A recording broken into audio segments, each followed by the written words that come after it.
सारा आकाश पूर्वाध चैप्टर 8। मुन्नी ने पूछा, क्यों भैया, तुम्हारे इम्तिहान कब से हैं? इम्तिहान? मैंने गर्दन खुजलाई। मुझे याद ही नहीं आया कि इम्तिहान कब से हैं। हालांकि इधर मैं इम्तिहान की तारीख और महत्व को रोज याद कर लेता था। मुन्नी ने जो कहा है उसका अर्थ क्या है, मेरी समझ में यह भी नहीं आया। यही नहीं, पहली बार तो मैं यह भी नहीं पहचान सका कि सामने जो मुझसे बोल रहा है वह कौन है। फिर इम्तिहान की बात का ख्याल आया तो मैं उन्हीं के बारे में सोचता रहा। मुन्नी की उपस्थिति और उसके द्वारा पूछी बात को मैं एकदम भूल गया। मैं धीरे धीरे पागल तो नहीं हो रहा? जैसे ये बात मेरे मन में उठी, मैंने जोर देकर कई बार दोहराया, नहीं नहीं, मैं कोई असंगत व्यवहार नहीं करता। मेरे सोचने में एक क्रम बदता है। रहन सहन का पूरा ख्याल रखता हूँ। जितना ही अपने आप को समझाता हूँ कि मैं पागल नहीं हो रहा, उतना ही भीतर यह विश्वास जड़ जमाता जाता है कि मैं निश्चय ही पागल हो रहा हूँ। अगर मान लो यह बात सच भी है, तो इसका प्रारंभ कब से हुआ? समझ शक्ति से पड़ता चांटा, झटक कर दूसरी ओर दीवार से टकराया हुआ सिर, लड़खड़ाकर गिरती हुई देह, अकारण रह रहकर बिजली से कौंध की तरह जब दृश्य आंखों में चमक उठता तो हृदय बादलों की तरफ फट जाता। हर समय पश्चाताप और ग्लानि के गड़े हुए पंजे दिल में कसकते रहते कि मुझे यह नहीं करना चाहिए, मुझे उस पर हाथ उठाना ही नहीं चाहिए। मैं यह कैसे जंगलीपन की हरकत कर सका? यह सारी घटना क्या सचमुच हुई? सिर्फ मेरी कल्पना या सपना तो नहीं है? मगर उसे भी तो यह सब नहीं करना चाहिए था। मिट्टी के ढेले और गणेश जी में उसे अंतर नहीं दिखाई दिया? अगर किसी के घर इस तरह के विश्वास है तो क्या उसका अपमान करने का अधिकार उसे किसने दिया? पढ़ने लिखने का यही सब अर्थ है? पढ़े तो हम भी हैं, और हजारों बातों की एक बात कि अपनी संस्कृति और पूज्य देवों की अवज्ञा हम किसी भी कीमत पर नहीं कर सकते। अच्छा हुआ, एक सबक मिल गया। इस तरह मैं इसके अपराध को बढ़ा चढ़ाकर अपने को यह समझाने की कोशिश करता कि मेरा व्यवहार उचित था।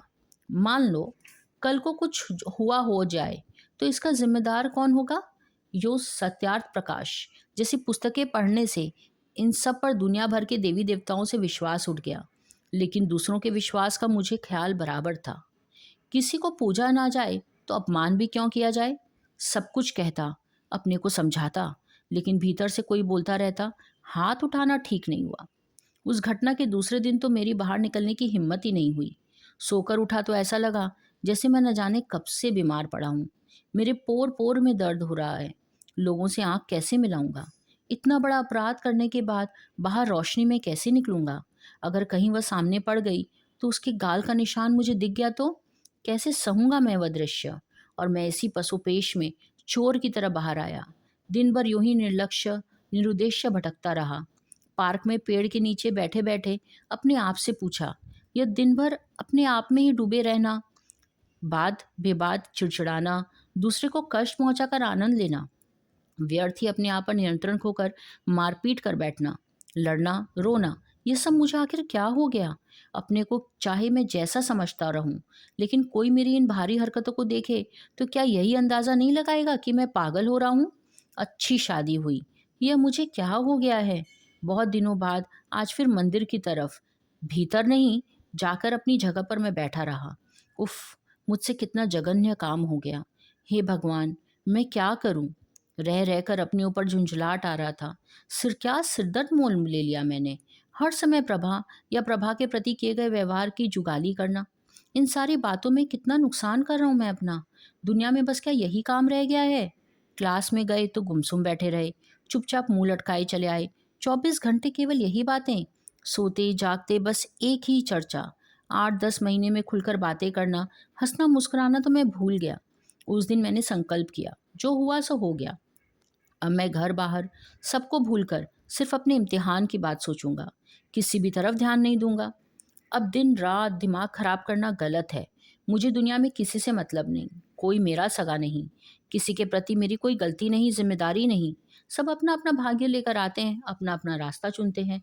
ए प्रभु, तुम साक्षी रहना, मेरे आज तक की गलतियों को माफ करना। अब मैं केवल अपने आप तक रहूंगा, केवल पढ़ूंगा।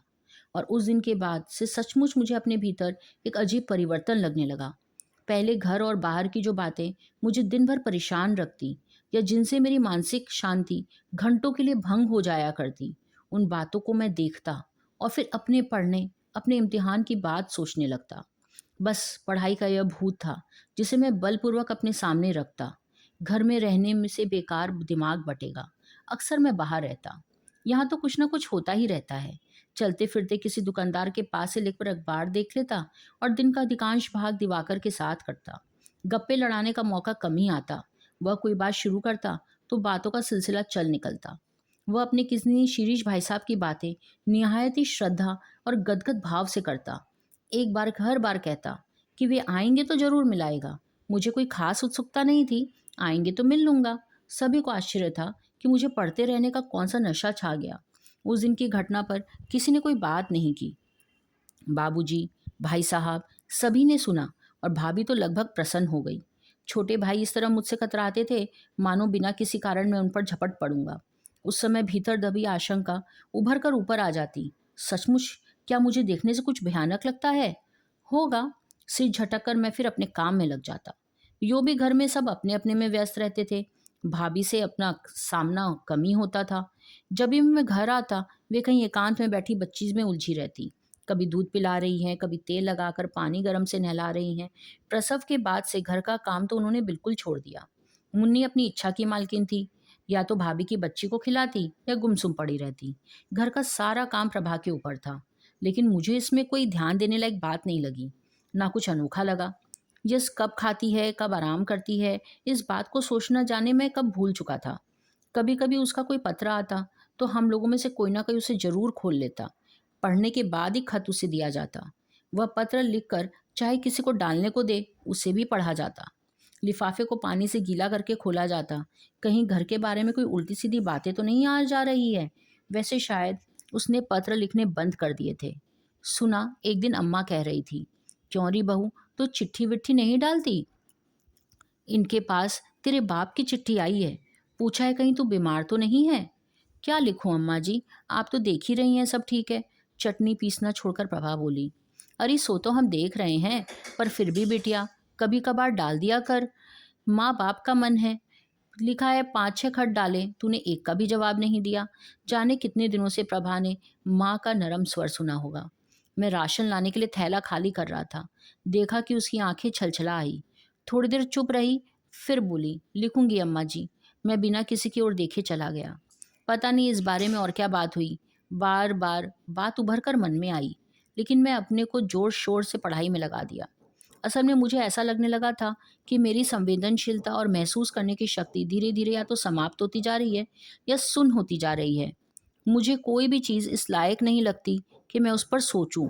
उदाहरण के लिए मेरा सारा काम अब वही करती थी, लेकिन मैं अधिक से अधिक तटस्थ था।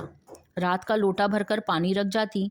कभी भाई साहब, बाबूजी, अम्मा की इच्छा से गुड़ की चाय बनती तो ग्लास कटोरी में चाय चुपचाप मेरे पास आ जाती।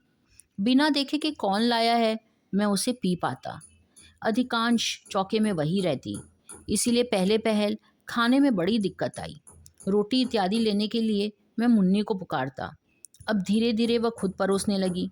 थाली अपनी ओर खींचकर मैं जल्दी से भगवान का भोग लगाता और खाना शुरू कर देता। ऊपर से और रोटियों की ज़रूरत होती तो मैं थाली उसकी तरफ खिसका देता। जो चीज़ कम दिखाई देती वही मिल जाती। पहले यह ढंग बड़ा विचित्र लगा, लेकिन बाद में मनी मन हंसी भी आई। लेकिन इसमें कोई नयापन नहीं लगा। अब तो कतई झिझक नहीं होती। ऐसा लगता कि यह क्रम जिंदगी भर चलाया जा सकता है। जैसे मशीन से काम लिया जाए, नल से पानी लिया जाए और चल दिए, ठीक उसी तरह अपना काम पूरा करते ही मैं अपने में डूब जाता। सच पूछा जाए तो बोलने के सिवा सारे काम हो रहे थे। मैंने यह अनुभव करना बिल्कुल भूल गया कि प्रभा कोई चलती फिरती संवेदनशील प्राणी है और उसका मुझसे कोई संबंध है।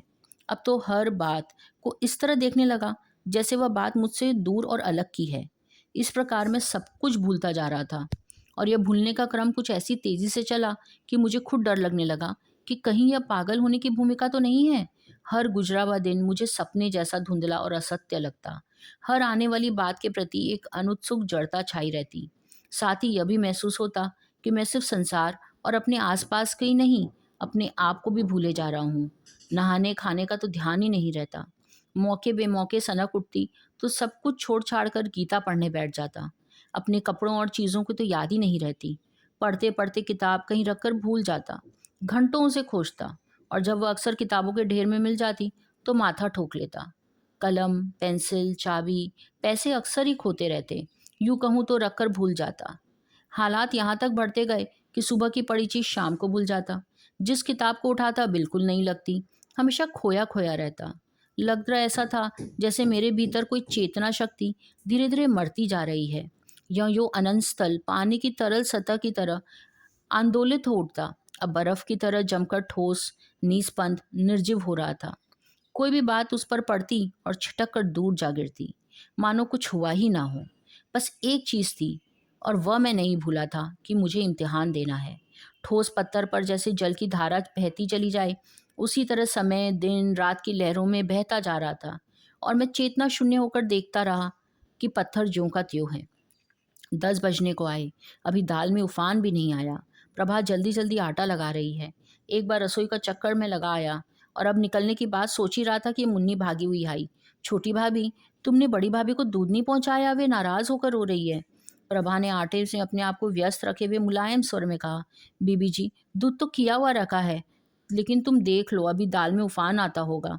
सब खाने वाले आते होंगे, एक एक रोटी को बिठाना अच्छा नहीं लगता। 2-4 पहले निकाल लूँ तो संभाल लूँगी। फिर खुशामद के स्वर में बोली, बीबी जी, तुम ही दे आओ ना जरा, उधर चूल्हे की बगल में रखा है, कटोरी से ढका हुआ। मुन्नी ने उधर जाकर देखा तो मुंह खुला रह गया। हाय भाभी, यह सब तो फैल गया। फैल गया? उसका चेहरा एकदम फक हो गया। हाथ का काम छोड़कर उधर लपकी। मैंने तो ठीक से ही रखा था। पता नहीं, अब तो बड़ी भाभी सारा घर सिर पर उठा लेंगी। तभी उधर सुना, अमर अम्मा से शिकायत कर रहा था। अब अम्मा तुम ही देख लो, 10 बज रहे हैं, अभी तक खाना ही नहीं बना। कब खाना खाएंगे, कब पढ़ने जाएंगे? तुम्हें चाहे देर हो सवेर हो, वह तो धीरे धीरे करेगी, अम्मा ने ताने से कहा। वे इन बातों के लिए पूजा बीच में तोड़ देती और अपनी बात कहकर फिर पूजा शुरू कर देती। बोली, एक दिन का काम हो तो देर समझ में आए। बोलो, जो काम तुम्हें रोज करना है, तुम उसे भी ना संभाल सको? अमर वहीं से कहता हुआ चौके में आया। भाभी का तो आटा गूथा जा रहा है, अभी तो दाल ही हो रही है।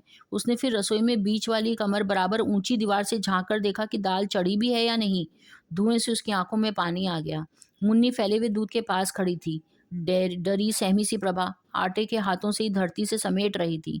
वहीं से अमर चिल्लाया, यहाँ तो खूब दूध फैलाया जा रहा है। अम्मा सारा पूजा पाठ भूल गई। बारूद में जैसे आग लग गई। फैला दिया दूध? अच्छा ही हुआ। उसकी गांठ का क्या जाता है, उसका तो बाप पूरी भैंस बंधवा गया है ना। सो रोज कभी दूध फैल रहा है, कभी उफान आ रहा है, उबल उबल कर सारी दाल फैल रही है।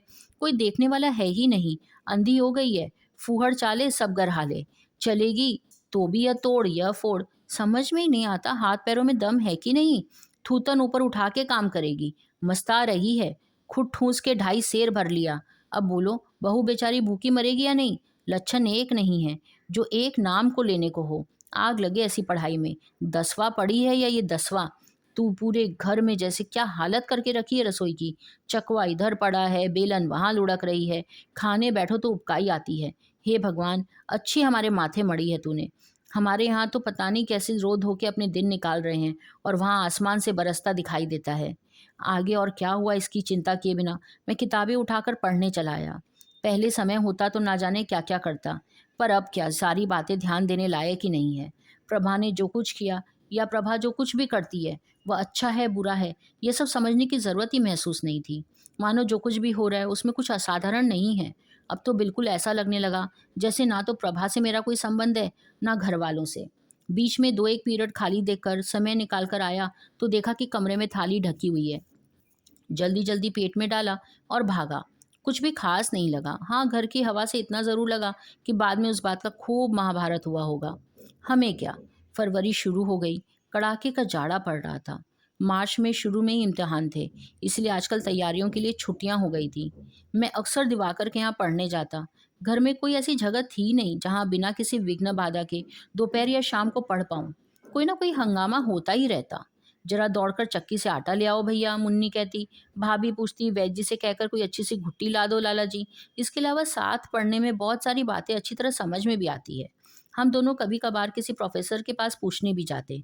अकेले तो हिम्मत ही नहीं होती। उसके पास घर से बिल्कुल अलग अपना एक कमरा था, इसीलिए कभी कभी रात को भी उसके यहाँ रह जाता मैं। सच पूछा जाए तो मुझे उसके पास पढ़ने सोने से ज़्यादा शांति मिलती थी।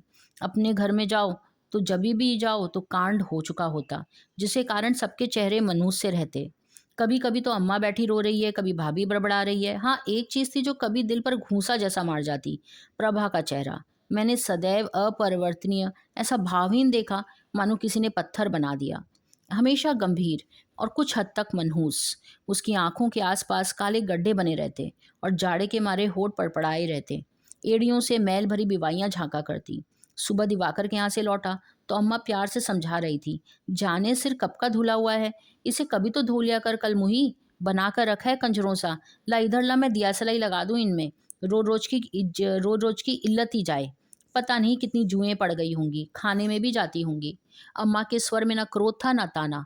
शायद इसी से हिम्मत करके प्रभा ने कहा, अम्मा जी अब तुम ही बताओ किस वक़्त दूं। यह बताना बड़ा मुश्किल था कि अम्मा किस बात पर भड़क जाएंगी। उनके स्वर में तेजी आ गई। ओहो, तो अब ये जताने लगी है कि मैं इतना काम करूं क्यों? वाह री, अच्छी बहू है तू तो, काम के भी ताने देने लगी। अरे, तुझे अपने काम करने की फुर्सत नहीं मिलती? खाने को तो मिल जाती है ना, जरा गिना दे मुझे, ऐसा कौन सा काम करे है तू? दोनों बखत रोटी का ही तो काम है, एक काम कह लो, सो इसमें तो चाहो तो सारा दिन लगा दो। मुझे भी तो बता, कौन सा घर है जहाँ बहुएं काम नहीं करती? भैया तेरे बाप के यहाँ 10 नौकर लगे होंगे, हमारे यहाँ तो सब बहुएं ही करेंगी काम। मैं नल के पास कोयले से दांत साफ कर रहा था। रोती हुई बच्ची को दोनों हाथों में झुलाते हुए भाभी मेरी ओर इशारा करके कहा, देख लो, जरा सा काम क्या करना पड़ा, रोज हल्ले करवा रही हो। बोलो, हम नहीं करते थे?